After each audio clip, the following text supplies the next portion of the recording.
我今天把我之前写的那个手记，然后用这台列表机把它印出来。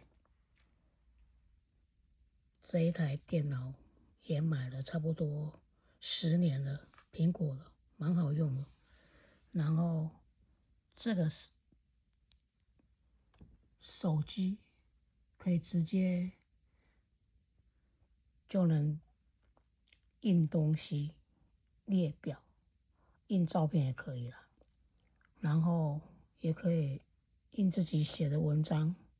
可是因为我之前设定的时候只是从电脑里面印出来，现在我想来研究一下用手机印出来，所以今天就玩一下咯，挺好玩的。